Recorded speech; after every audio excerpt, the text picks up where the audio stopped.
What were things that you found challenging in the podcast? You can sit down and watch Netflix. You can sit down and play games on PlayStation. Why would they sit there and listen to some random 23-year-old from Australia? Like, it's just a weird thing to put yourself out there and do. And then Zeke Jouvencel, the managing director of Asset Road and co-founder of the Finance Bible podcast. Based in New South Wales, Zeke brings years of hands-on experience in financial planning and project management. With a passion for empowering people through financial literacy, Zeke is here to share insights that simplify the complex world of money and investment.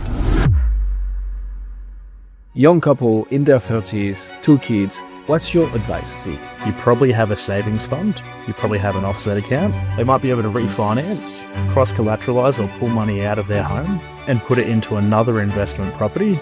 You generate an extra $500,000. How do you make sure that the Finance Bible story is also somehow linked to Asset Road? People wanting to learn about finances, we can send them through to the Finance Bible podcast where they then learn more and more about investing and their finances.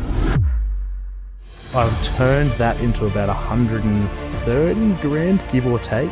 What would be your advice to podcasters or wannabe podcasters, especially the ones who have a business behind it and who'd like to make the link between the two? Don't think about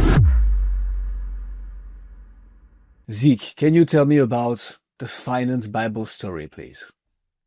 Absolutely. So I guess we'll start it from the very beginning where we like to start for everything. It would have been a good, I want to say like maybe 4 years ago, give or take. And I was working in a company that was doing like financial planning and mortgage broking and property investing and all of that kind of thing. And I had a new colleague there. His name was Oscar. He's actually the co-founder of the Finance Bible. And we were doing a meeting with this client and we were trying to help him figure out, financially what he does for himself, his wife and their young daughter coming across from India into Australia, how they set everything up and that kind of thing. They'd landed professional jobs. And in that meeting, we were able to make a substantial impact on their long-term future. They're still a client of ours today, actually. So yeah, wonderful meeting that was. But on the way back from that, Oscar and I were in the car and we were having a chat. And we're just thinking, how do we find a way to do that for the masses? We obviously can't sit down with every single individual in the world. You'd have billions and billions of hours to do that, obviously. And we thought, you know what, let's start a podcast and let's just put a little bit of financial information out there and see if we can actually help people and see if they tune in, see if they want to be educated on the fact. So that's kind of how the actual podcast idea came about. And we've been doing it ever since then for many years now. So that's probably the best way to say how it started. Helping people at scale with their personal finance. Is that a proper way to summarize it? Cool. Absolutely.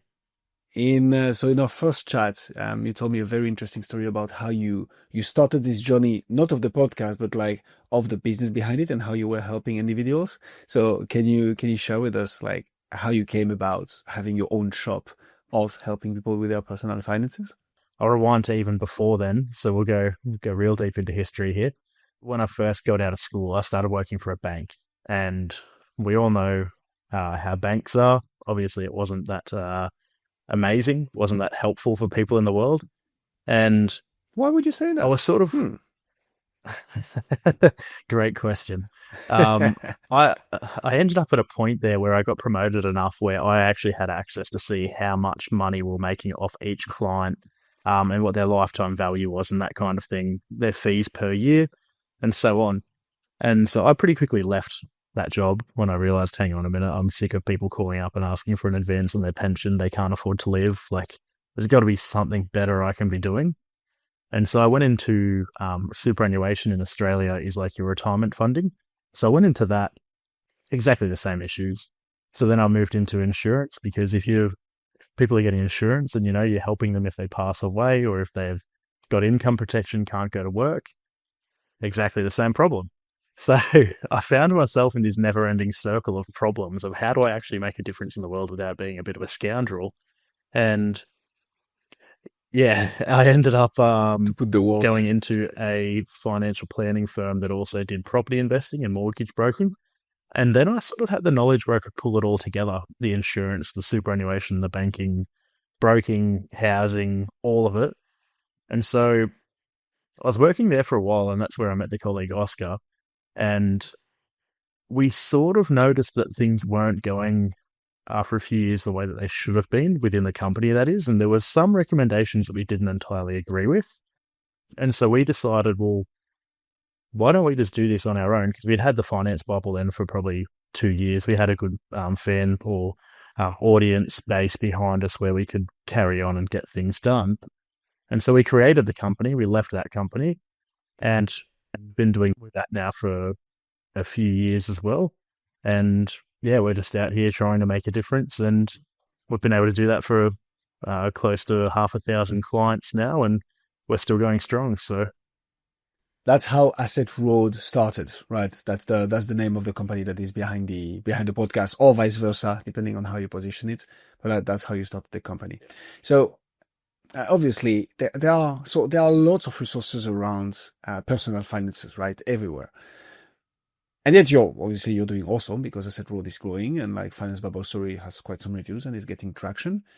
How can you explain that? Like, what made the success, in your opinion, of the Finance Bible Story, when you know that there is the Dave Ramsey's of this world? It's more US, but like obviously the finance advice that he gives is like can be applied anywhere in the world. Like, how do you differentiate in such a crowded space when it comes to personal finance? sorry, I missed about half of that question. Fair enough. Please, Alex, make sure to edit that out. Was it an audio bug or something, Zeke? I think it was, yeah. It just, I had no audio whatsoever come through. Yeah, you were talking and then your mouth was moving and then we're back. There are lots of resources out there around personal finance, right? It may have not been the case 4 years ago though, but today, like, there are the Dave Ramsey's of this world. It's more US, right? Obviously, but I guess his advice can be applied everywhere. So there are lots of resources around personal finance. But obviously, you've made yours successful, right? The podcast is getting traction. Asset Road is working. How do you differentiate in such a crowded market? Like, how can you explain the success of it? That's a great question. Well, initially, when we were kind of coming up with the idea of launching the Finance Bible to be it, sort of have that education out there, we were looking at different resources, and I have a very young sister who I have obviously helped learn about the finance world and that. And I was thinking back to when I was getting started, what was out there to help me? What did I use and what couldn't I use and that kind of thing? And in Australia, we have this bloke called Scott Pape, and he's basically, they call him the Barefoot Investor. And he's got a book which goes into very minor detail of setting yourself up financially. So his method is basically you've got 3 buckets and you run the tap and that bucket fills up, which is like your main thing. And then the overflow goes into the other 2 sectors of your life. But it's very general and like minimalistic. It's just a simple get set up kind of thing. So I was kind of thinking, all right, how do we be different in the fact that Ramsey's very like debt focused? I feel like he focuses a lot on like paying down debts and how you get out of bad situations. Scott is very, setting things up initially, but I couldn't find much for in between that. Like, if you're just a standard, young family, you've just had 2 kids, you're 30 years old, you've got a house with a mortgage, like what do you do then? Or if you're a step beyond that and you're in your 40s and your kids might be about to move out, you've paid down your house, you've got equity in there, what do you do from there? So we kind of wanted to be able to educate people in that part of their life, because that's where most of the clients were that we were meeting, and they were leaving it slightly too late to actually take advantage of things they could have. Like if they started 10 years earlier, they would have been millions of dollars better off. And interesting. We thought, let's start off in that segment of the market, and then we'll release other episodes about like younger people, like for example, buying your first home or paying off a credit card or whatever, and we'll see what people want to hear based on our listening. Yeah. And from that, we were able to then dictate, okay, well, there's clearly a gap here. People are looking for this. And we sort of just expanded on that. But we do a lot of different things now because we want everyone to get the best education they can. Let's get to it. Now I'm curious. What would you recommend for a young couple in their 30s who just had 2 kids? Like what's the 101 advice of personal finance there? Because indeed, when you listen to Dave, which is the only personal finance podcast or content that I follow sometimes, it's indeed like pay down your debt. Like you need to pay your debt off. And then once you're there, you're going to take baby steps. And I don't even remember all the baby steps, but like have an emergency fund and then start investing in your retirement plan. Well, that's in the US, obviously. So what's your advice, Zeke? Young couple in their 30s, 2 kids. What should we do? A great question. And it will vary per person and per circumstance. And by no means am I going to provide financial advice. So everyone out there, do your own research. True. Yeah, that's okay. Disclaimer. But yeah, generally speaking, you're in your 30s, you've got 2 children, you probably own your house, you probably got a mortgage on there. If you've got 2 children, you probably bought the house before you first, so you might have it for 3 or 4 years, maybe 5 if you're lucky. So you will have had a bit of equity growth in there. You probably have a savings fund. You probably have an offset account. And you probably have a little amount of credit card debt, but nothing too outrageous, like you're not spiraling. Then the position kind of comes, okay, what's next? Are you either A, in the category where you're just sort of struggling day by day, or are you B, in the category where you're able to save a little bit? You might be thinking about holidays, but young children, that's very hard to take them on the holiday, I mean. So generally what we find here is if they've got maybe 150,000 in equity in their property, they've got their offset account, they've got a rainy day fund or emergency fund, whatever you want to call it, stage, they've actually got the potential normally to then invest and start building that future. So they might be able to, without even putting their actual own money into it, they might be able to refinance, cross-collateralize or pull money out of their home and put it into another investment property that will then go up in value and pay them a rent as well. In that circumstance, if you can start that in your 30s, then, if people are normally starting 45, you've got a whole cycle there of doubling the value of that property. Property averages about a 6% return per year. That's dating back about 100 years. From 2000, it's averaged about 9% per year. So if you go, and that's in Australia only, yeah, it's actually dollar for dollar outperformed the stock market in Australia, which is wild. But if you get that investment early, and let's just say it's a $500,000 property, it's nothing extravagant, it's just there paying the rent, then it's worth $1 million in 10 years minimum. Yeah. So you generate an extra $500,000 in overall assets without the debt attached to it, because your debt's only on the initial property, or the initial property value. So if you focused on just paying down your current debt, which might be a 6% home loan or a 5.5% home loan, then yeah, sure, you might get that paid off or mostly paid off in that 10-year period. But let's say you pay off 300 grand of your loan, you've made 500 grand on the property. So one of them gives you an extra $200,000. And that's what we're trying to educate people on. You don't need to just sit there and smash away your debt. You can use it and do better things and make more money. And then if you're not comfortable with debt, guess what? You're 30 years old. When you're 50, sell it all. You've got more money. You can do whatever you need to do. It's leveraging debt, right? To get others to pay for it, and you build wealth on this. What you just described is what you're going to help, obviously, on a much deeper level, individuals with, right? With Asset Road, and your company. And on the podcast, you're going to try to break down concepts and, steer people towards the right direction with personal finance. Maybe the ones who are not ready yet to have a personal advisor or finance advisor to really help them with their wealth. How do you link the two? Like, how do you make sure that the Finance Bible story is also somehow linked to Asset Road and vice versa, potentially? Yeah, absolutely. So I guess if we start off with the Finance Bible, we'll come back to Asset Road. Ultimately, people that find the Finance Bible are out there looking for some kind of information. They're at a point in their life where they're like, hey, I'm not extremely up to scratch in my finances. I want to learn more. And that's how they stumble across that. It might be on our Instagram. It might be It's just popped up on Spotify or whatever. Their friend might listen to it and refer them to it. They're ultimately finding that and wanting to learn about finances. And so when we teach them about the finances, eventually they get to a point where they're like, okay, these guys know what they're talking about. And then when the time comes, they'll reach out to Asset Road for more help. And that's when we can provide a professional service. The other way to go about it is, let's say we're at Asset Road and we get a client come through and they're not exactly in a position where they're able to invest in what we're sort of going for. Then we're in a position where we can help build that trust and we can nurture them. We can keep them educated. We can send them through to the Finance Bubble podcast where they then learn more and more about investing and their finances.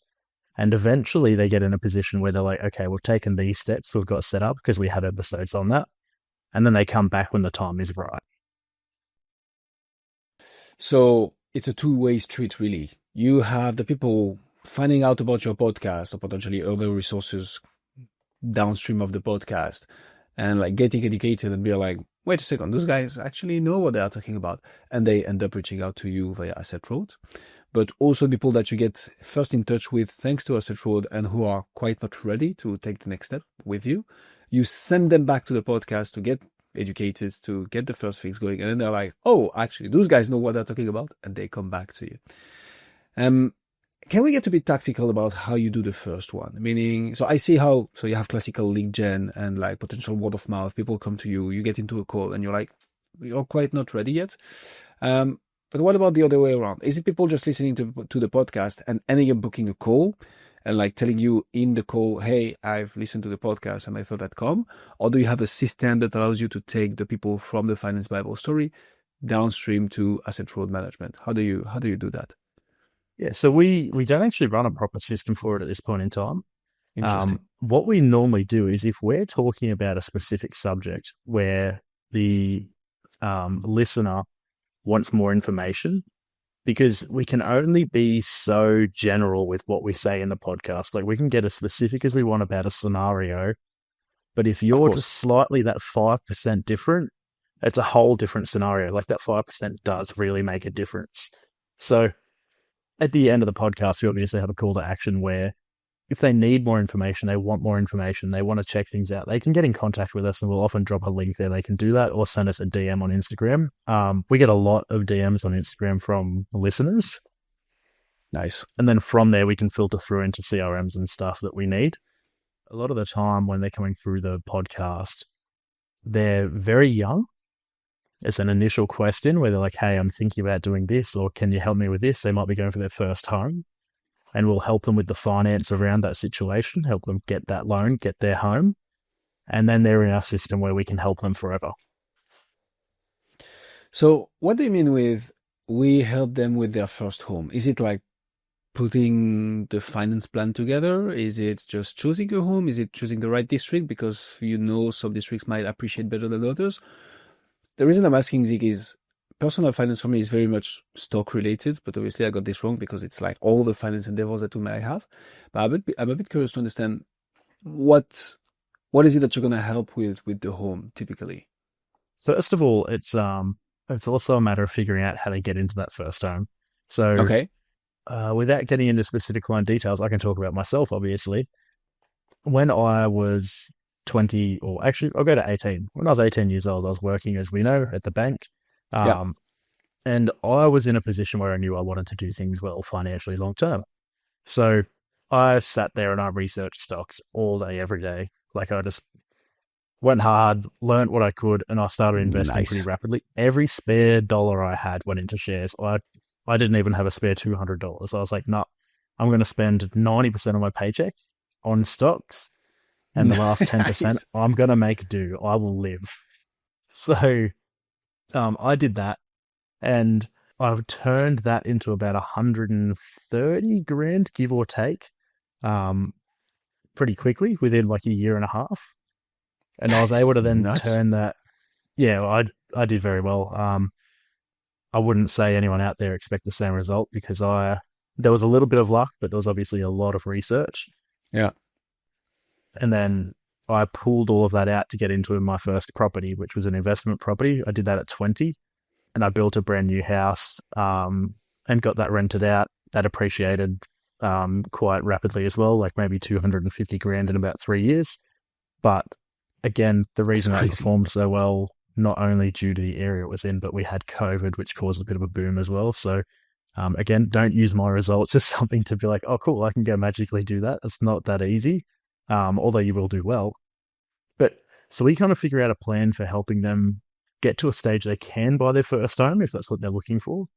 But Yeah. then we'll also help them with the financing of it as well. So setting up the structure, getting that home loan, whatever grants the government has available. And then if they're in a certain area, okay, where in that area are you going to buy? Because, in every neighborhood, there's good streets and bad streets, good people, bad people, and you've got to get it right. Man, that is an inspiring experience. Jeez, congratulations. That's crazy to make such a large amount of money in such a short period of time. But it's like everything, right? If you put in the hardcore efforts, in this case, dare I say, you can yield significant results. And of course, there will always be part of luck in it, but like you also provoked that luck. So love it. What were things that you found challenging in the podcast, Zeke? Like, what were some challenges, fails, and of course, how did you walk around them to turn them into success and kept on going for 4 years now? Yeah, the There is something initial, coming.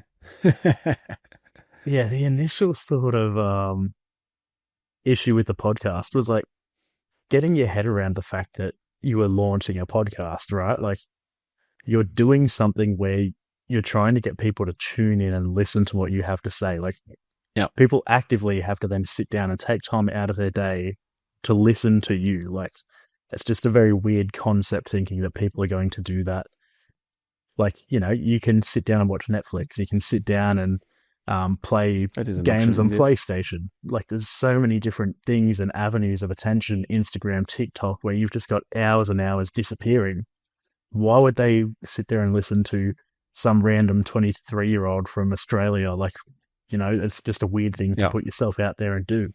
And then there was actually the recording it, listening to your voice and getting familiar with that whole thing. And you sort of choked up on perfection. You sort of choked up on perfection a little bit initially, and were like, okay, well, do I put this out there? Do I not? And getting your head around that was probably the big first issue that we had. And then once we did that, it was fine. We realized, okay, well, it doesn't have to be perfect. We're better off just putting the content out there and doing what we can.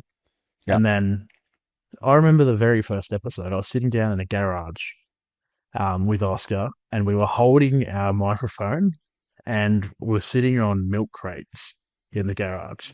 I believe we actually took a photo of it to be like, all right, let's look back on this in a few years' time. That's perfect.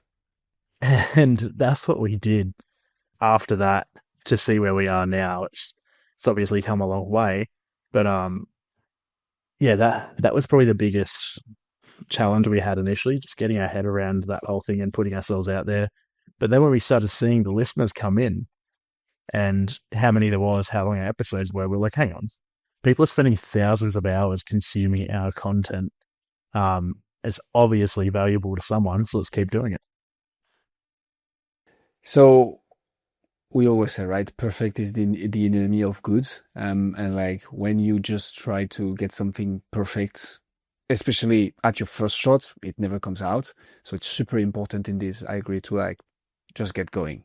Like it will get better. You will improve. And obviously now you're in a much nicer setup than in your garage on milk crates. And it's just because things take time, and that does time to build up. So what would you say would be your advice to podcasters or wannabe podcasters, especially the ones who have a business behind it and who'd like to make the link between the two? Like how would you recommend going about that? I'd absolutely just, first of all, go for it, as in just start the podcast, get it done, put it out there. And again, don't get caught up in trying to be perfect. Just take that leap, do it, and you'll soon see if it's working. Be consistent with it. That's probably the number one thing that I've learned over time. There was a period where we weren't very consistent, and it went downhill for a bit, and we had to pick it back up, which took a long time.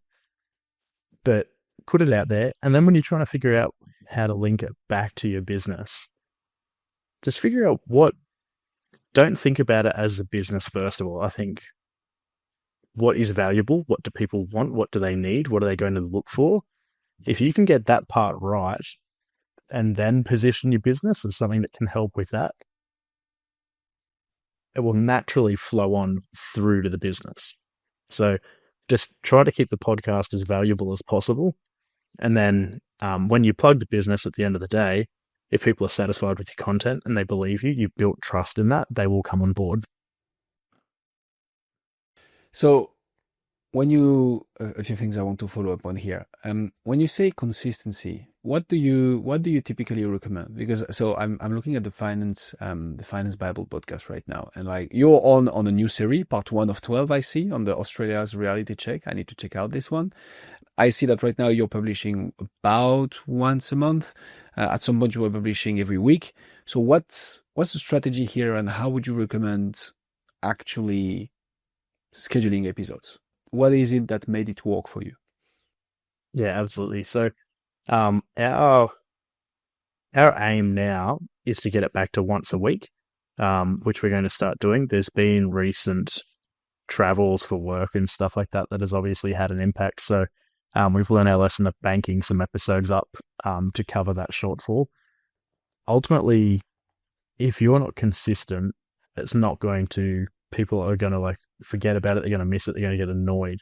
So if you say, hey, we're going to publish an episode every Tuesday, publish an episode every Tuesday, whether it's 10 minutes, 30 minutes, it doesn't matter. Keep it quality and just publish it. But yeah, we're going for a more consistent approach now of weekly. We have done it monthly in the past, obviously, but with this new series, which a new episode should be dropping on Thursday, actually, today's Wednesday here, then we should be all good to get it out there, keep everything going. And obviously, being part 1 of 12, we're going to create people who are tuning in to multiple different episodes. They're going to want to hear what's going on throughout it. And that series actually is just about sort of Australia as a whole, where we are as a country. So there's a discussion on everything. You've got housing, you've got politics, you've got interest rates, you've got literally every single thing in our education system. We're going to dive into all of that, break it down bit by bit, and just sort of talk about all the different issues that are happening in Australia and what sort of things can fix them or how we can take advantage of them financially. I love this. I want to double down on a few things. So first of all, for people listening to us right now, in my opinion, consistency is key. So I love that you're pointing this out, Zeke. And it's not that much of like a, hey, I need to publish a podcast every day, right? Which is what Joe Rogan does, but that's, he's an ovni, literally. He would like that description. But it's more like you want to make it a habit for people to listen to you. Like if I know that for the next 2 months, I'm going to have a new episode of Zeke and Oscar dropping every Thursday at 8 a.m., I'm much more likely to make the habit of like tuning back in every Thursday at 8 a.m. And actually this part 1 out of 12, so creating a series, is not something we've done a lot, but I'm just thinking this is great to create some hype, Zeke. So kudos to you. Like, oh, okay, now I know I'm in for like a saga almost of, okay, I need to understand what's happening in the Australian economy and how to, make the best out of my personal finance from it. So I think it's also great to like create a mini series, make sure that people will be hyped and be like, oh, I can't wait to tune into part 2 and part 3. So that's definitely the way to go. One last thing that I'd like to discuss, Zeke, especially around the lead nurturing. So how do you, and that's down to content, right? Which is exactly what we're talking about here. How do you choose what to talk about? Because I'm suspecting that the content that you would put out to attract people, right? So to have that kind of top of funnel strategy, meaning people discover you thanks to the podcast or the YouTube video from the podcast or the reels from the podcast or the article from the podcast, doesn't really matter. But people finding out about you thanks to the podcast will typically be looking for certain type of content, right? And the people that you want to nurture, so coming to you first, not quite ready yet, sending them back to the podcast. Do you point people towards different episodes? Like what's the content strategy when it comes to, this is for lead nurturing and this is for top of funnel, brand awareness kind of content? How do you manage the mix? Yeah, so we will typically, pending the kind of client that comes to us, we'll recommend different episodes. So, for example, if they are in their 20s, they're looking for their first home, then we have episodes specifically for that. If they're 25, they're looking for a share portfolio, we have episodes on how to manage that. If they're paying down debt, we've got episodes to manage that. If they're 40 and want to start investing, we've got that. So we've got a bunch of different episodes that they can kind of tune into that we will initially recommend when we send them back through to the podcast.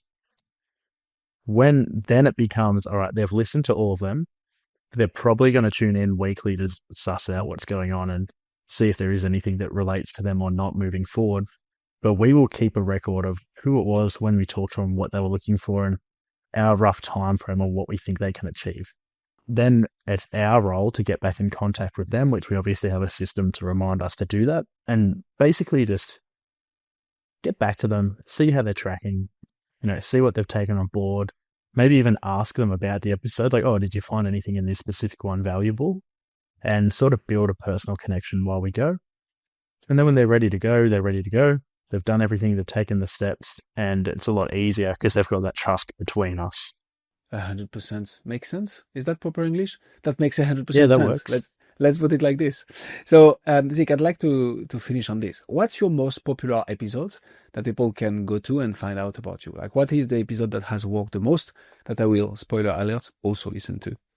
That's actually a really funny and interesting question because I think our number one episode was one of our very first ones about superannuation.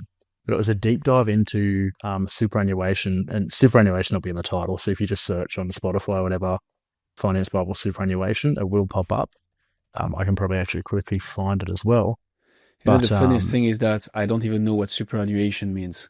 So I'm going to have to Google this right now. Superannuation is Australia.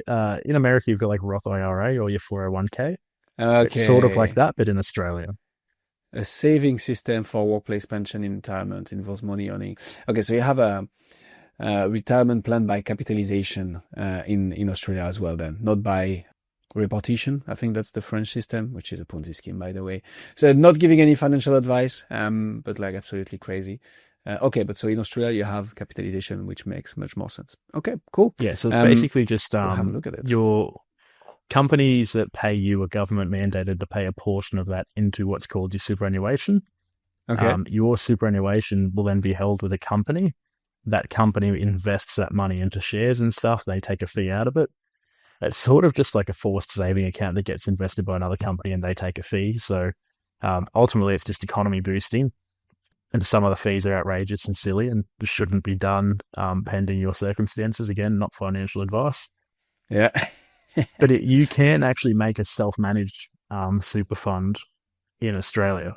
So ultimately, you can create your own, take full control of it, minimize fees and stuff like that, and invest it in property and things because you can't do that with a company one. But it was episode number 4, and it was called Why Superannuation is Your Best Friend. Yeah, and to this day, that is still getting new listeners every week, which is crazy because that is, in terms of like audio quality, in terms of like everything. In a garage on milk crates, remember guys? Yeah, it's probably one of our worst that we ever recorded in terms of actual quality. Okay. As in recording quality. In terms of content, really good. But we've done many more sort of refreshing that and making it more relevant today. Like there's been more superannuation episodes.